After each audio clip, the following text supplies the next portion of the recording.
한 주 동안 가장 화제가 된 말들을 통해서 이번 주 정치를 평가하는 코너죠. 말말말. 오늘도 두 분의 말감별사 모셨습니다. 더불어민주당 비대위의 박성준 비서실장 어서 오십시오. 네, 안녕하세요. 네.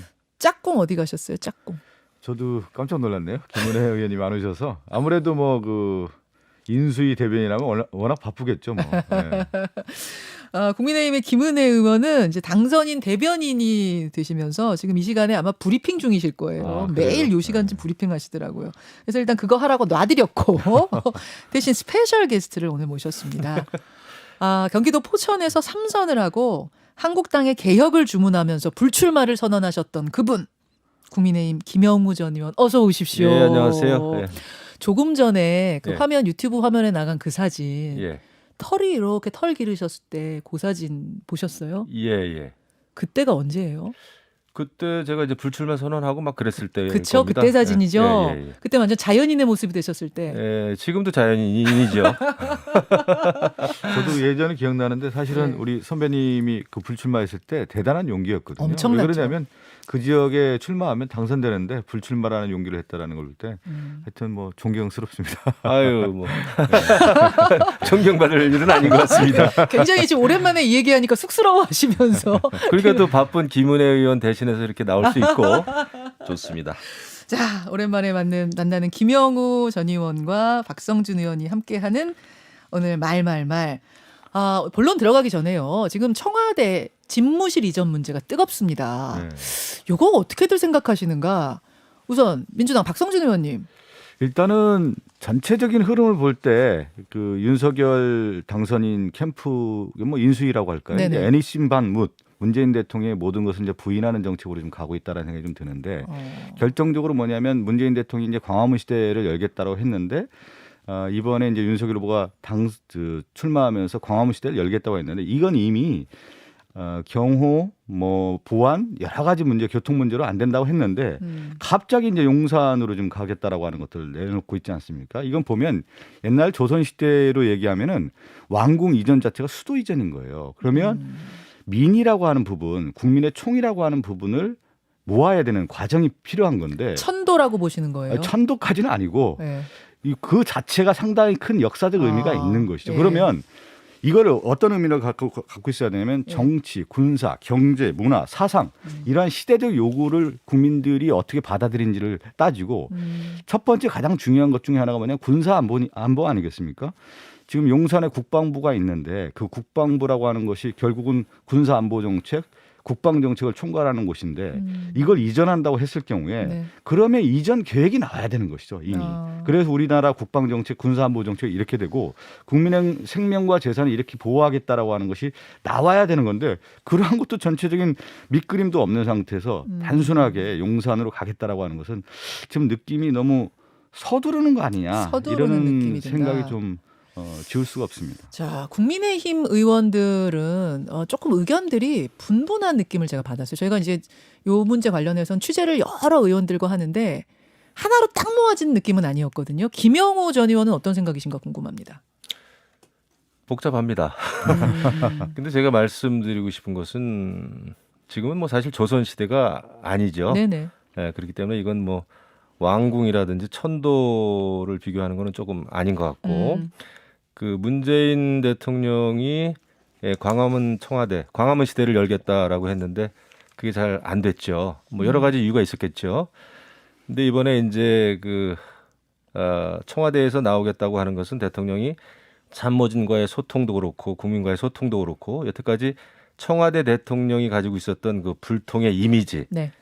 그런 게 너무나 컸었죠. 그렇기 때문에 이제 청와대 대통령 시대를 마감하겠다라고 하는 의혹인 것 같은데 그 용산으로 갈 건지 아니면 광화문의 외교부 청사로 갈 건지는 정해지진 않았습니다. 그래서 오늘이죠. 그 인수위에 계신 분들이 현장 답사하는 걸로 제가 알고 있고 당선자도 가고요. 예. 네. 그래서 제가 보더라도 시간을 조금 두고 아주 치밀하게 정교하게 준비를 하는 것이 옳고요.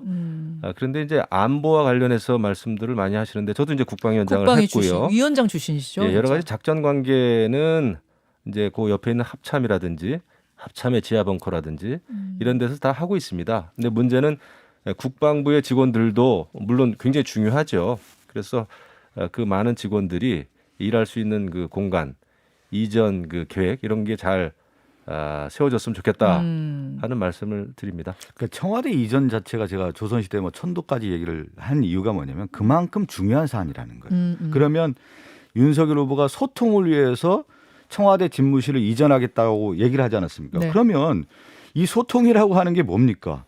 내가 이전을 하겠다라고 하는 것을 국민에게 소상히 알리고 왜 옮길 수밖에 없는지를 다 설명한 다음에 가야 하는 것이 소통인데 그 소통 절차가 없는 거예요. 그냥 이전하겠다. 그냥 따라와라 이런 건데 제가 그런 차원에서 봤을 때는 결국은 그리고 또 하나가 뭐냐면 지금 4차 산업혁명 시대에 물리적 공간이라고 하는 부분이 큰 의미는 없어요. 왜 그러냐면 지금 메타버스 시대다, SNS 시대다. 그리고 소통이라고 하는 것은 결국은 정치라고 하는 것은 언론을 통해서 정치하는 거 아니겠습니까? 그러면 대통령이 기자들과 충분하게 얘기할 수 있는 소통의 공간 그리고 국민의 현장 접촉을 늘리는 것이 소통인 것이지 물리적 공간에 이동했다라고 하는 것 자체가 소통을 열겠다라고 하는 것은 지금 시대에 맞지 않는 것이죠. 그러면 그 이전에 이미 그렇게 이전하겠다고 하면은 충분한 공약과 정책을 통해서 검토를 통해서 얘기했어야 되는 건데 지금 보면 그러한 충분한 검토가 없는 상태에서 나오다 보니까 굉장히 논란이 될 수밖에 없는 것이죠. 광화문이면 별 문제 없는데 용산이어서 지금 문제인 그렇지가 거예요? 않죠. 왜 광화문도 마찬가지인 게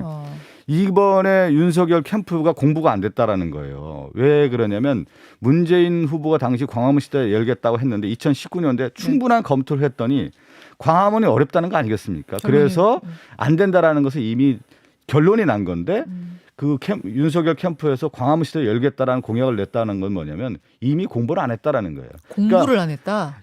검토를 안 한 거죠. 실질적으로 뭐냐면. 그러니까 하나의 정책이라고 하는 것은 역사성을 띠게 돼 있는 거거든요.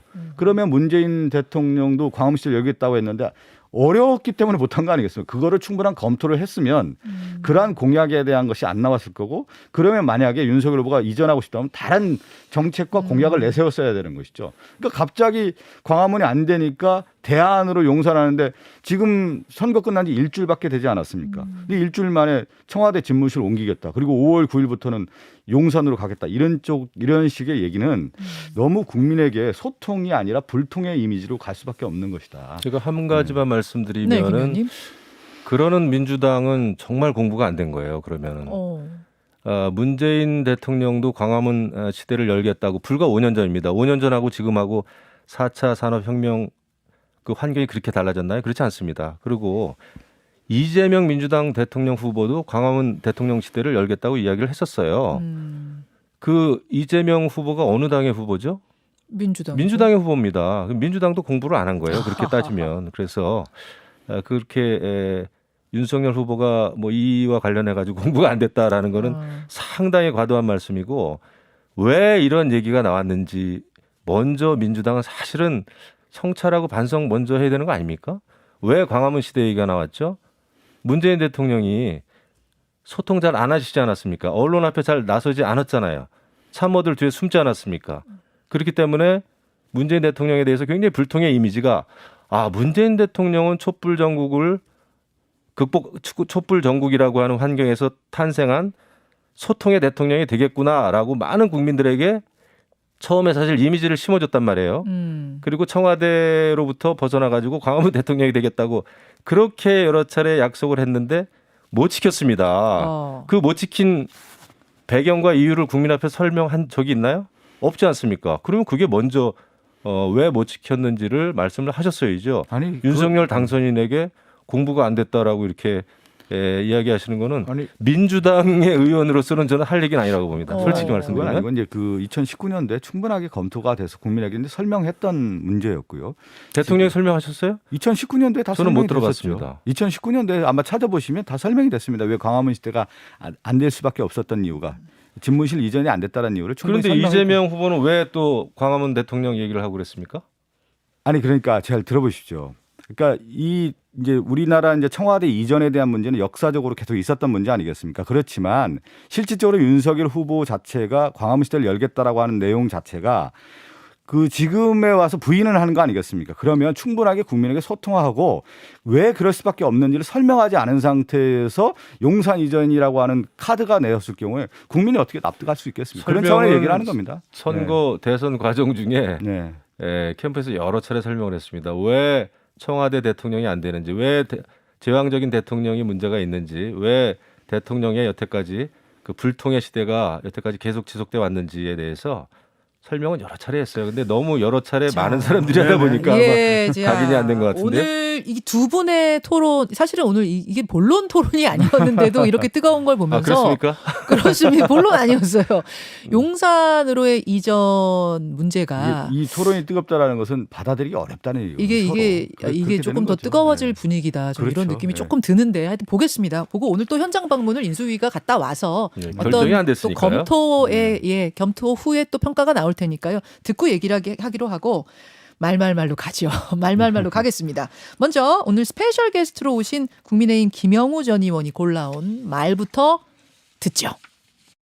문 대통령은 힘든 선거를 치르느라 수고 많으셨다며 선거 과정의 갈등과 분열을 씻어내고 국민이 하나가 되도록 통합을 이루는 게 중요하다고 말했습니다.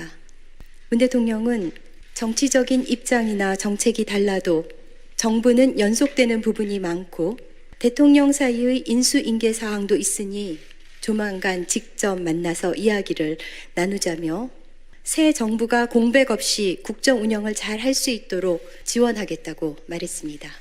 자, 대선 다음 날인 3월 10일 문재인 대통령이 윤석열 당선인에게 축하 인사 건네면서 통화를 했거든요. 그 내용을 박경미 대변인이 브리핑한 거예요. 김영우 의원님, 왜 이 말을 골라오셨을까요? 너무 좋은 말이기 때문에 골라왔습니다. 그 사실 국민이 하나가 되도록 통합을 이루는 게 중요하다. 이렇게 윤석열 당선인께 이제 대통령이 말씀하셨다는 거잖아요. 네네. 그런데 너무나 좋은 말인데 그 문재인 대통령이 통합 또 갈등의 봉합을 이야기하는 게 한편으로는 좀 씁쓸했어요. 왜요? 지난 5년 동안 사실 문재인 대통령은 국민의 여론을 갈라놓고 또 국민을 굉장히 여러모로 좀 갈라치기 한 그런 정치를 하지 않았나 생각이 들거든요. 하다못해 의사하고 간호사하고 갈라치고 또 서초동 집회, 광화문 집회가 열릴 때 조국 전 장관을 또 감쌌고요. 그 한편만을 계속 감싸고 국민의 그 여론, 국민을 분열시킨 이 문재인 대통령의 지난 5년 그 통치를 보면 글쎄요. 그 문재인 대통령이 통합을 이야기하기가 조금 부끄럽지 않을까 솔직히 이런 생각이 들었습니다. 그래서 저는 물론 문재인 대통령은 출범과 동시에 국민을 하나로 모으겠다. 통합이 중요하고 화합이 중요하다라는 얘기를 시작하면서 또 그것을 약속을 하면서 집권을 시작했단 말이죠. 그런데 지난 5년 내내 국민이 정말 많이 갈라졌고 그다음에 결국 이번 대선에서도 대한민국이 완전히 두 쪽 난 그런 결과를 우리가 맞이한 겁니다. 물론 정권 교체는 이루어졌지만 말이죠. 그래서 이 같은 상황은 이 같은 상황이 왜 벌어졌을까? 이것은 대통령의 잘못이 있다. 조국 전 민정수석을 법무부 장관으로 앉히면서 사실은 대한민국 정치가 지난 5년 동안 이렇게 흘러와서 정권 교체가 된 거죠. 자, 그럼 이 말을 골라오신 이유가 참 좋은 말인데 들으면서 씁쓸했기 때문에 이번 주에 각인이 되셨어요? 씁쓸한 코미디라는 생각이 좀 들었어요. 씁쓸한 코미디 같은 말이었다. 박성준 의원님. 저는 이제 윤석열 당선인이 됐으니까 그런 면이 좀 김영우 전 의원께서 얘기를 하셨지만 결국 대통령 당선인이 앞으로 해야 될 일 중에 하나가 뭐냐면 갈등과 분열을 극복하고 화합과 단합으로 가는 면에서 저는 그렇게 일을 해줬으면 좋겠습니까? 그러면 우리 이제 대선 과정에서도 윤석열 당선인도 갈라치기를 많이 했죠. 우리 사회 이제 여러 이제 갈등의 요소들을 부추기면서 결국은 이제 당선이 된 거죠. 그러면 이제 국민 앞에 이제 통합의 모습을 저는 가야 된다고 봅니다. 지금 박경미 대변인의 이제 말을 통해서 얘기했다고 하면은 만약에 그 말이 옳은 말이라고 하면 이제 윤석열 당선인과 지금 인수위원회가 국민 대통합할 수 있는 길이 무엇인지를 좀 제시했으면 좋겠고 너무 좀 성급하게 일을 좀 안 했으면 좋겠습니까? 좀 차분하게 긴 안목을 가지고 좀 갔으면 좋겠다. 지금 좀 성급하게 네, 성급하게 하는 것 같아요. 뭐 네. 용산 이전 그 말씀 그 문제도 그렇고 또 그렇게 지금 느끼시는 부분이 있습니까? 뭐 사면 문제라든가 또 하나 뭐 인사에 대한 얘기라든가 이런 아하. 것들은 특히 사면 문제도 저는 너무 조급하게 우선순위가 있지 않습니까? 대통령과 당선인이 만났을 때 지금 우리 사회 가장 긴급하게 해결해야 될 과제가 뭡니까? 제가 볼 때는 지금 윤석열 당선인이 후보 시절에 계속 얘기하지 않았습니까? 경제 문제에 있어서의 소상공인 자영업자에 대한 재난지원금을 확실하게 하겠다라는 얘기를 했었고 예. 지금 산불이 나지 않았습니까? 그러면 저는 우선순위에 대한 부분이 있다고 봐요. 그럼 코로나에 대한 문제, 산불 현장의 재난에 대한 문제 이런 문제를 어떻게 해결하냐. 민생 문제를 해결했다고 하는 안을 먼저 제시하는 게 맞은 것이지 어느 날 갑자기 대변인이 나와가지고 이명박 전 대통령에 대한 사면을 문제를 나오면 이게 바로 갈등을 얘기하는 거고 서로 화합이라고 하는 카드로서의 사면을 얘기했지만 오히려 그것이 국론 분열을 갖고 있는 모습 아니겠습니까? 저는 우선순위가 있다고 보거든요. 그래서 그것이 오히려 지금 당선인의 모습이 좀 조급한 거 아니냐. 라는 생각이 좀 들어요. 자, 지금 회동이 대통령과 당선인의 회동이 깨진 이유로 사람들이 꼽고 있는 게 두 가지예요. 지금 말씀하신 MB 사면을 미리 얘기한 거, 거기다 뭐 김경수 지사 건까지 묶어서 얘기한 것 때문에 청와대가 불쾌했다. 이 얘기가 하나 들리고 또 하나는 임기 말 인사권을 문재인 대통령이 행사를 하고 가느냐 말고 가느냐 요거 때문에 또 이제 좀 부딪힘이 있었다라는 건데 김영우 의원님 네. 어떤 입장이세요?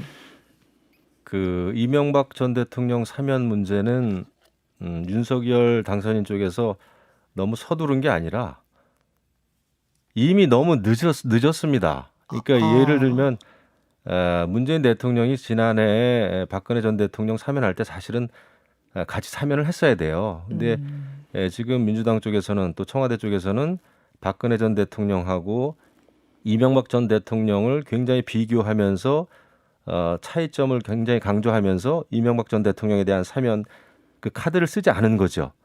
그러면서 이제 보수를 또 어떻게 보면 또 한 번 갈라치기를 한 건데 이거는 지금 해도 만시지탄입니다. 벌써 했어야 될 이명박 전 대통령 사면을 지금 당선인이 이걸 요구한다고 해가지고 왜 서두르냐 이렇게 이야기할 게 아니에요. 사실 대통령 그 사면이라고 하는 거 잘 보세요. 그게 대통령의 고유 권한인 이유는 네. 그만큼 그게 대통령에게 주어진 엄청나게 어려운 권한이기 때문에 고유 권한입니다. 국민 통합, 국민 공감대 속에서 정치인을 사면한다라고 하는 것은 불가능한 겁니다. 어떤 정치인에 대해서 모든 국민들이 사면을 다 찬성하겠어요? 절대 그런 일이 없어요. 여태까지 행해졌던 모든 정치인에 대한 사면은 대통령의 결단으로서 사면을 통해서 국민 통합의 한 발자국이라도 다가가는 거지 국민 공감대 속에서 정치인을 사면하겠다? 그거는 굉장한 핑계입니다. 통합이 아니라 오히려 분열을 갖고 올 거라는 게 지금 박 의원님 그렇지 말씀이셨는데. 않죠. 이 사면을 통해서 사면을 하면은 반대하는 사람은 여전히 반대할 겁니다. 그렇지 않겠어요? 네. 누가 이명박 전 대통령 사면을 다 반대하겠어요? 지금도 반대 여론이 저는 수치상으로는 약간 높은 걸로 저희 알고 있습니다. 그럼에도 불구하고 그것을 하는 이유는 과거에 전두환 노태운 전 대통령 누가 국민들이 그 사람들 사면하는 거 다 찬성했습니까? 그렇지 않아요.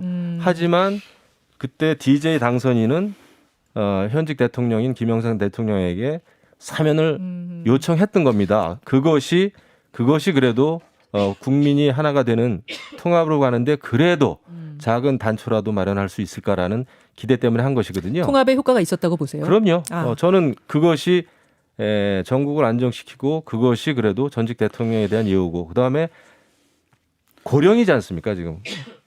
그러니까 제가 말씀한 부분을 충분히 좀 우리 김영호 전 의원이 이해를 못하신 것 같은데 마지막 발언 하고 다음으로 간단하게만 넘어갈게요. 언급할게요. 네. 우선순위가 있다는 거예요. 뭐냐면 만시지탄이라니까 아니 지금 우선순위가 있다는 거예요. 그리고 그 대통령 고유 권한이라고 하면 윤석열 당선인이 돼서 사면권을 하면 되지 않겠습니까? 윤석열 그리고 대통령이 오히려 하셔라. 결자해지 얘기하는데 윤석열 그 검사 시절에 이명박 전 대통령을 구속시켰잖아요. 그러면 결자해지가 오히려 윤석열 당선인에게 있는 것이죠. 거기에서의 결자는요 문재인 대통령입니다. 왜냐하면은 윤석열 당선인은 당시에 그냥 검찰이었을 뿐이고 적폐청산이라고 하는 이 거대한 이 프로젝트를 추진한 게 누굽니까? 문재인 대통령이잖아요. 어. 그러면 결자는 문재인 대통령인 것이지 그냥 그 사건 그러니까 수사한 뭐냐면- 검사는 아니, 그러니까 몸통이 아니죠. 공을 넘길 필요가 없다는 거예요. 자, 만약에 그거 예. 사안 자체가 중요하다고 하면 네. 대통령 취임해서 예. 그 문제에 사면권을 해서 하면 고유 권한 아니겠어요? 자, 아니, 문재인 대통령이 예. 안 하면 그렇게 되겠죠, 예, 당연히. 그렇게 하시면 되는 거죠. 이게 지금 예. 끝도 없이 평행선이에요. 왜냐하면 결자가 누구냐 도대체 누가 해지를 해야 되느냐 이게 지금 실마리가 안 풀리기 때문에 예. 이런 의견들 속에서 아마 회동도 좀 무산이 된 게 아닌가 싶은데요. 어떻게 되는지 뭐 이번 주를 넘길 가능성이 좀 커 보이죠. 그 일단 회동 상황은? 얘기하면 제가 한마디 말씀드리고 싶은데 사실 현직 대통령과 당선인의 회동은 이렇게 남북 정상회담처럼 예. 밑에 실무진이 의제 정하고 어쩌고 하고 무슨 통역이 필요한 것도 아니고 말이죠. 이것도 구태입니다. 대통령을 너무 우리가 권위적으로 생각하니까 그 전에 사전 그 미팅을 해가지고 의제 정하고 하는 거예요. 예. 절대 그러면 안 되고 아니 당선인을 현직 대통령이 만나서 이야기하는데 무슨 그런 그 의제 설정이 필요 있어요. 만나서 솔직담백하게 그 내용이 어떤 게 됐든 간에 어허. 독대를 할 수 있어야 됩니다. 자연스럽게. 대통령과 당선인 간의 인수인계는 그런 식으로 이루어지는 거예요. 그렇지 않고 이렇게 의제 정하고 이렇게 되면은 아마 참모진들 간의 자존심 싸움, 기싸움 때문에 이거 잘 안 될 겁니다. 알겠습니다. 이거 뭐 삼선 의원의 조언이니까요. 이것도 좀 새겨 들으면서 박성준 의원이 골라오신 말 들어보겠습니다. 임명권자인 대통령께서 임기 동안 소임을 다 하라고 하셨고, 그리고 여러 가지 좀 복잡한 일들이 벌어지고 나서 뭐 지난 총선 이후에도 민주당에서 뭐 사퇴하라 이런 얘기가 나왔을 때에도 적절한 그 메신저를 통해 가지고 흔들리지 말고 임기를 지키면서 소임을 다하라고 말씀을 전해 주셨습니다. 그리고 저는 제가 임기 동안 할 일 충실하게 하는 것이 임명권자에 대한 것뿐만이 아니라 국민들에 대한 책무라고 생각하고 흔들림 없이 제 소임을 다할 생각입니다. 자, 2020년 10월 22일에 말을 골라오셨어요. 그러니까 윤석열 당선인이 검찰총장이던 시절에 국정감사 현장에서 한 말이죠. 이 얘기를 골라온 이유가 이제 얼마 전에 권성동 의원이 김호수 총장 사퇴를 압박한 얘기가 있었단 검찰총장. 말이에요. 예. 그 얘기를 보면서 이제 윤석열 당시 이제 검찰총장 재직 시에 임명권자 또 국민들에 대한 책무를 흔들림 없이 제 소임을 다할 것이다 이렇게 얘기를 하지 않았습니까? 그런데 이 또 하나 나온 게 이제 검찰의 독립성 강화라는 측면에서의 검찰총장의 임기까지 얘기를 했는데 오히려 지금 권성동 의원의 입을 통해서 김호수 총장의 사퇴를 압박하는 것이 과거의 윤석열 검찰총장 당시의 모습과 다른 모습이다라고 하는 것을 좀 얘기를 하고 싶고요. 이 이제 검찰총장의 임기를 보장하는 것은 뭐냐면 권력기관 간의 상호 견제 원리에 의해서 독립을 시켜준 겁니다. 그런데 검찰의 조직을 독립을 했더니 이것 자체가 권력이 남용될 가능성이 크기 때문에 뭐냐면 선출된 권력이 문민 통제를 통해서 법무부 장관의 수사 지휘권을 만든 것이죠. 서로 또 상호 견제 균형을 올립니다. 그런데 또 봤더니 검찰의 권력이 집중되고 오히려 남용될 가능성이 크다라고 하는 부분에 대한 개혁적, 제도적인 어떤 문제를 얘기를 한 겁니다. 그래서 뭐냐면 공수처라고 하는 것이 생긴 겁니다. 그래서 민주주의의 기본 원리의 가장 큰 건 뭐냐면 권력의 집중을 막는 거예요. 그래서 상호 견제와 균형의 원리인 것인데 예. 지금 봤을 때는 오히려 법무부 장관의 수사지휘권 폐지라든가 공수처의 기능을 약화한다든가 그러면서 민정수석실을 폐지하면서 오히려 이제 그 인사 검증까지 검찰에게 넘기겠다라고 하는 걸 보면은 지금 전체적인 흐름을 볼 때 민주주의의 원리라고 하는 견제 균형의 원리가 아니라 검찰의 권한을 오히려 더 강화하겠다라고 하는 모습으로 좀 읽혀진다. 이것은 상당히 위험한 거 아니냐라고 하는 측면에서 제가 말씀을 골라온 겁니다. 자, 김영우 의원 어떻게 생각하세요? 그 권력의 집중을 이제 분산해서 견제와 균형으로 가야 된다. 너무나 옳은 말씀이고요. 그렇게 꼭 돼야 되죠. 그런데 문재인 정부에서 일어났던 것은 검찰의 권력을 분산해서 견제와 균형으로 간 것이 아니라 이두저도 아닌 죽두법도 아닌 그러니까 수사가 제대로 이루어지지 않았죠. 공수처와 또 경찰로 여러 가지 이제 권력들을 분산은 한다고는 했지만은 결국은 대장동 사태도 전혀 수사가 안 되고 그다음에 성남 FC 후원금 문제도 전혀 수사가 진척이 없고 뭐 김학의 전 또 차관. 차관의 불법 출국 의혹 문제도 그 점에 대해서도 제대로 수사도 안 되고 이랬습니다. 그래서 해야 될 일은 제대로 하는 게 맞다. 그리고 이제 물론 과거에 윤석열 당선인이 당시 이제 검찰총장 자리에 앉으면서 흔들림 없이 소임을 다하겠다, 임기를 지키겠다 이런 얘기를 했었죠. 예, 예. 그런데 결국은 검찰총장직에서 나와서 야당 후보로 대통령에 당선이 됐습니다. 왜 이런 일이 벌어졌을까요? 어떻게 이게 가능했을까요? 제가 보더라도 이거는 정말 굉장히 자연스럽지 않고 굉장히 불가능한 일인데 이런 게 벌어졌어요. 이게 바로 문재인 대통령이 좀 무리를 했었습니다. 조국 전 민정수석을 법무부 장관으로 끝까지 앉히려고 했고 또 법무부 장관이 되고 나서도 계속 여러 가지 조국 전 장관 또 가족을 둘러싼 수사에 대해서 그 이후 추미애 법무부 장관은 계속 수사를 방해하지 않았습니까? 또 윤석열 총장을 여러 가지 수사권에서 배제를 시키고 또 그런 일에 또 김호수 지금 현 총장도 가담이 됐고 그렇기 때문에 여기까지 온 겁니다. 잠시만요. 그런데 이제 검찰의 독립성을 윤 당선인이 총장 시절에 검사 시절에 굉장히 강조하셨는데 지금 김호수 검찰총장한테 사퇴를 운운하는 건 이거는 또 압박 아니냐? 이제 이게 민주당의 주장이거든요. 제가 볼 때는 압박으로 느껴질 것 같아요. 솔직히 말씀드리면. 그리고 저는 기본적으로는 검찰총장의 임기는 지켜지는 게 좋다. 특히 그 검찰총장이 법과 원칙에 따라서 수사를 잘 진행했을 때 일입니다.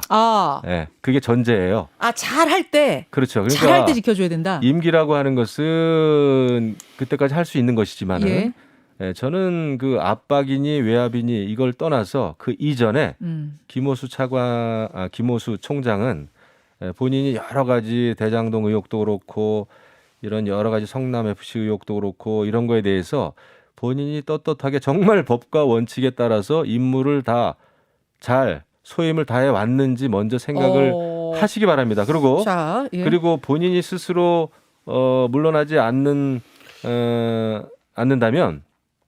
그거는 그 내년 5월까지 임기를 다 하는 수밖에 없는 거예요. 알겠습니다. 박 의원 이제 30초씩만 더 드리고 마쳐야 될 것 같아요. 우리나라 민주주의 역사를 볼 때 자유민주주의를 내세우면서 오히려 자유민주주의를 억압했던 역사였습니다. 전두환, 이명박 전 대통령 민주주의를 얼마나 억압했겠습니까? 근데 그 자유민주주의를 내세웠는데 자유민주주의의 근간은 뭐냐면 개인의 기본권 그리고 공공성을 확보하는 거예요. 그 근간이 뭐냐면 법치주의라는 거예요. 근데 이 법치주의가 뭐냐면 법의 해석과 적용과 법령에 대한 그 해석을 할 때 자의성이 들어가더라는 거예요. 그래서 자의성을 막기 위해서 뭐냐면 견제와 균형의 원리를 하는 거예요. 지금 뭐냐면 우리나라 87년 이후에 민주화를 위한 제도화의 과정이라고 하는 것은 결국은 권력 남용을 막기 위한 거 아니겠습니까? 그래서 검찰이 지나치게 권력이 강해진 거 아니냐. 그래서 공수처까지 생긴 겁니다. 근데 이 시점에 다시 검찰총장을 압박하고 빼내려고 하고 있고 검찰의 권한을 강화하려고 하는 것이 오히려 저는 민주주의의 후퇴로 갈 수 있다라고 하는 것을